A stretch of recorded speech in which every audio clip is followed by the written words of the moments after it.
Oh, it's funny luck, isn't it? I think I've had a lot of it.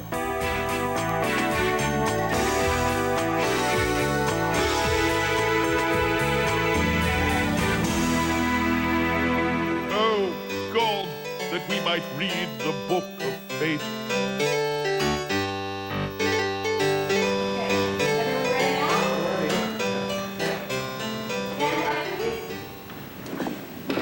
I had to tell you, this is the weirdest looking thing I've ever seen.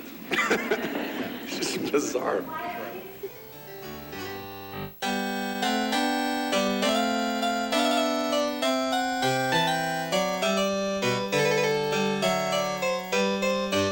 I mean, the first time that I got recognized on the street, I was doing Romeo in the park in Toronto.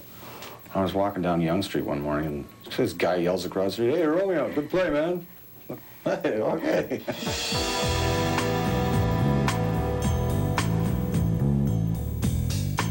"'Twill not be seen in there.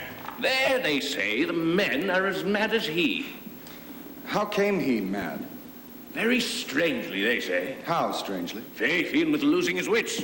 Upon what ground?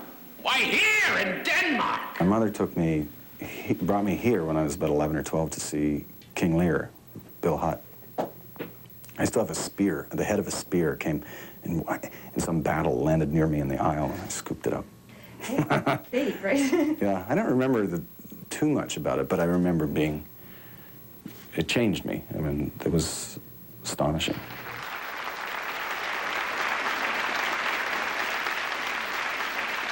And I worked in the box office, sort of like a gopher. And at the time, Ontario government had a thing called Ontario Youth Initiative or something like that. Anyway, they were taking kids from high school and sort of helping them have summer jobs. So they would pay part of the fee or part of your salary, and then Stratford made up the difference. I mean, it was great. Because I'd go all my breaks and stuff, I'd go and watch rehearsals. Right at the very top of the theater, there's sort of where all the lights are. There's grates, and you can get up in the center and just hang out there. And I would watch Maggie Smith rehearsing with Robin Phillips. And yeah, I was lucky to come here. I was lucky that whoever it was in the Ontario government decided to make a youth employment initiative. So I think, I got to find that guy. That was the lucky one.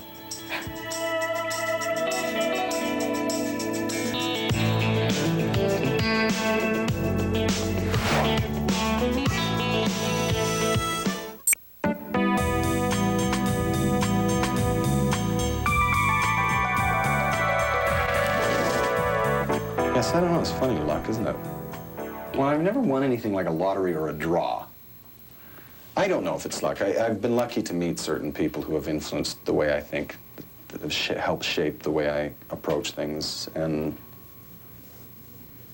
I think it's just mostly in the people I've met that I feel lucky to have met them. I met Richard Monette when I was 15 and grilled him about Hamlet. How long will a man lie in the earth ere he rot? It's weird, because I never actually wanted to play Hamlet. I didn't really get the play. I mean, I knew it was brilliant and it was great and all of that, but it didn't strike any particularly deep chord in me. And I think it was... I saw a production of it with... that Phillips directed with Joe Ziegler, who's directing our production, was playing Hamlet. It was revelatory. I was like, oh my God, how dumb have I been? This is absolutely brilliant, this play. But still, I didn't have any burning desire to do it, so it was really quite out of the blue when Richard called to say, do you want to play this? Here's a skull now, hath lain you with the earth 23 years. Whose was it? A horse and mad fellas it was. Whose do you think it was? Nay, I know not. This play actually operates at a very deep unconscious level, which is why it's remained compelling for 400 years. And the way it works on you as an actor is very evanescent, and that somehow this play, whatever bolt of the Godhead hit Shakespeare with this, he was able to articulate the basic human paradoxes. And those paradoxes aren't intellectual, they are just in our marrow. This same skull, sir, was Yorick's skull, the king's jester.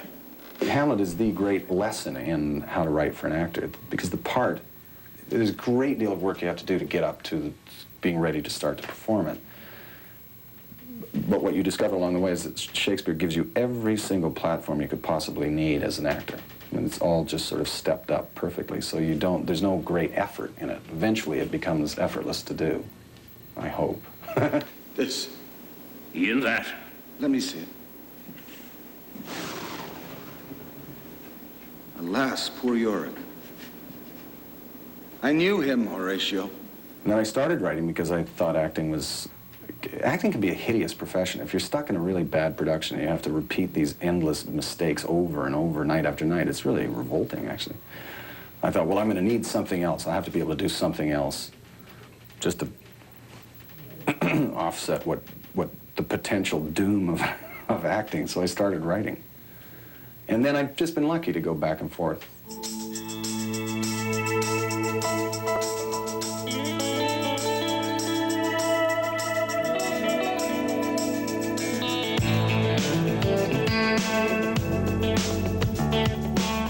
It had a really clever concept. And Haggis is a very great writer, but it was tough. I mean, for both of us just doing that, it was hard to figure out what the counterbalance was, because there was a lot of the humor in that show actually owes more to a British tradition, to coming down through Goons to Fringe to Python.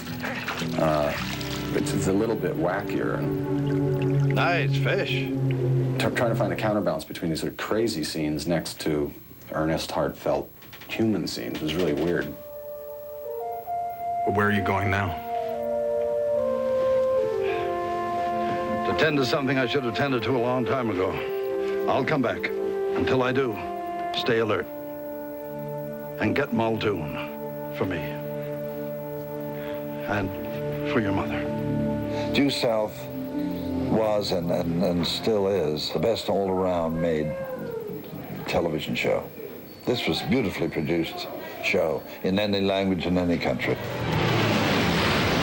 you all right? You're all afraid that being your partner has certain drawbacks. Is that your hands? I don't know, with Due South I actually noticed it when I was on a PR junket into Europe, and we were flying into Heathrow and going through customs, and there's this sort of poker-faced Brit behind the desk. So they're from blah, blah, blah, blah, blah, blah, stamps, and have a good time, Constable. Oh, you know who I am.